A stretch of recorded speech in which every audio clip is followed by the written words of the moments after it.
Back again for another playoff edition of Ask Glazer with Jay Glazer. What's going on, man? Friend? Doing good. Does it feel I'm like, doing all right. Does it? I always struggle. Like, does it feel like it's been a long season, or does it feel like it's been yesterday? No, it always feels like a long season, no matter what. Like, because it's like you guys see us on Sundays, but you don't see the hours and hours and hours on this constantly, and it's like I think usually around Thanksgiving for us, like. Kind of hit a wall a little bit before, and then hit a wall Thanksgiving. Then you get your second wind here, and then kind of playoffs come. Then you really get like your third win and your fourth win. But it's a nonstop, reality show / soap opera. 365-day-a-year league. Don't stop, right? baby. It's I love never, it. And it's thank God. Never busier than it is right now because you got your phone's blowing up with Yep. coaching stuff. The playoffs are going on. So that's where I feel bad with how often it's coaching, but that's the time of year. Yeah, that's the time of year. Those are the questions we do, baby. We'll start off with this one. Nothing concrete coming out of Philadelphia as of yet. It sounds like, Nick Sirianni. But you asked me this last week, and I said I didn't think he was true. Anything was going to happen. And I know right now they're even kind of lining up. They're calling around for interviews for coordinators. Right. So if you're fired, you're not going to start lining up guys. You're not lining up job interviews for other people. The question is, does this feel like a pretty fixable situation in Philadelphia? You lose a couple great coordinators. Here's the thing with Philadelphia. Yeah, first of all, that kind of wasn't talked about enough going into the season. I think Gannon and Steichen, that okay, Sirianni and the roster, but no, those two guys, the job that Shane Steichen's done out and with the Colts was phenomenal. And Gannon did a really good job for their defense also. So I don't think enough was really put into that by any of us going in. We just thought this team was almost on overdrive. But the other thing with Philly is that, man, you almost have – you can't just have regular adversity there. Every little molehill becomes a mountain in Philly. And, they – like you see other teams, they have a lousy week, and they kind of just bounce back. Let's say Philadelphia, there's no lousy week. It's just all or nothing over there. But is it fixable? They got a lot – man, they got a lot of – there's going to be some roster turnover over there. They got a lot of guys who are free agents. But, I still think they have there's a lot of great pieces in place for them to still do stuff, but they got to kind of quiet the noise down over there somehow. And that's always a hard place. That's a hard place to do it in. Well said. Like when things are bad in Philly, you know it. Oh, yeah. Know it very much. Remember too, Philadelphia, Andy Reid got him out, right? Doug Peterson. Year after a Super Bowl. Got him out. And a year after Nick Siranni takes his team to a Super Bowl, we're talking about him being on the hot seat also. So there's never just grace in Philly. You're never just, hey, let's just go through adversity. I always say adversity is a gift. Somebody asked me, like, if you can give your son one thing, I'd say adversity, right? It's a great gift. It's what gets people, stuff that kind of didn't break you. It builds you up, right? And it makes you unbreakable, right? But in Philadelphia, there's no adversity. Adversity, it's just constant thunderstorms. It's so true. Pressure is a privilege. That's one that I've heard before. I like that one. All right. Well, speaking of which, I heard that from a guy named Dak Prescott. Dark week in Dallas. The question here is about Dan Quinn, which I think is really interesting because he's interviewing for head coaching jobs. Obviously ended the season on a down note.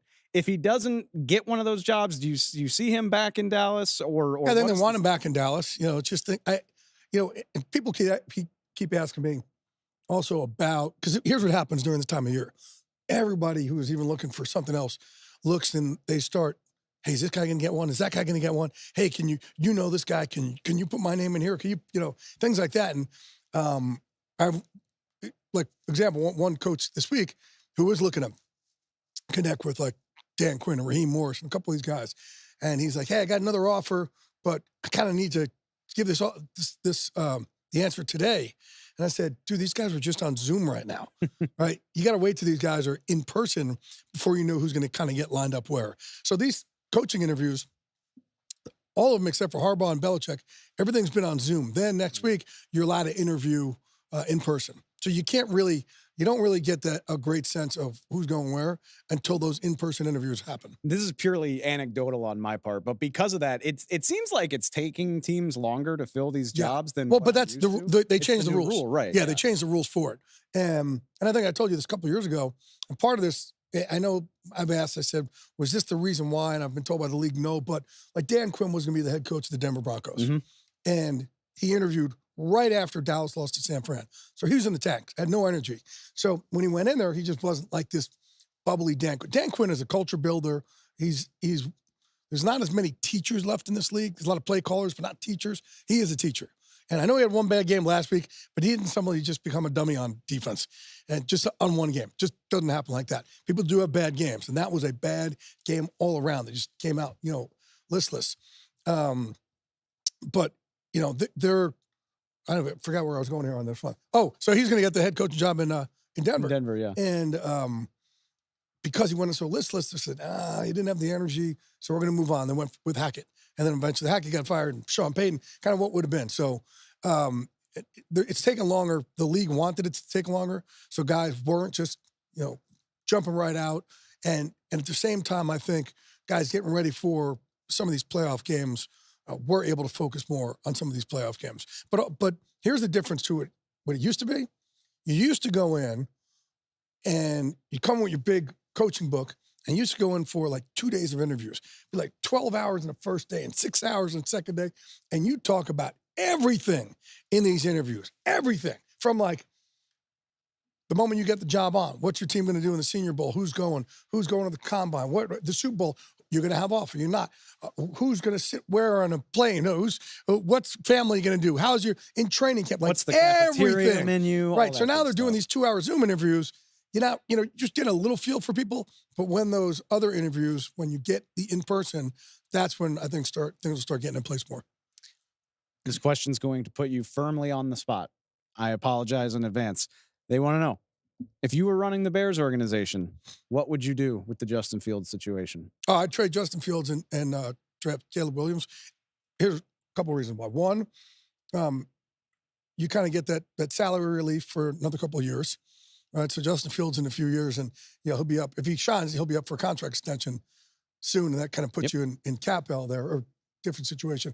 But I also think Caleb Williams, man, he looks like one of these kind of generational type of talents, and I think Justin Fields, while he did do some good things, if you looked at, I think anybody just said, okay, we can tap either one of these guys. I think everybody would have Caleb Williams rated a lot higher. Yeah. So I think you go with Caleb Williams, and you do try and trade Justin Fields for, I think you can get a pretty good penny for him. I would love, I just think that could be a real, much like Jared Goff and Matthew Stafford, an eventual win-win situation. For somebody, yeah. The Bears get a cheaper quarterback with a higher ceiling, and Justin Fields, there's plenty of teams that just need a quarterback. And you've seen that Justin Fields is not a bad quarterback. Justin Fields can make things happen. Yeah. Absolutely. Can make things happen. You need to have a certain system around him, but he could be very dangerous. And not only that, Justin Fields showed later this year that he did grow, like he did last year. He did this year. Sometimes guys, they develop in different ways. So yeah, I think he's a very tradable guy.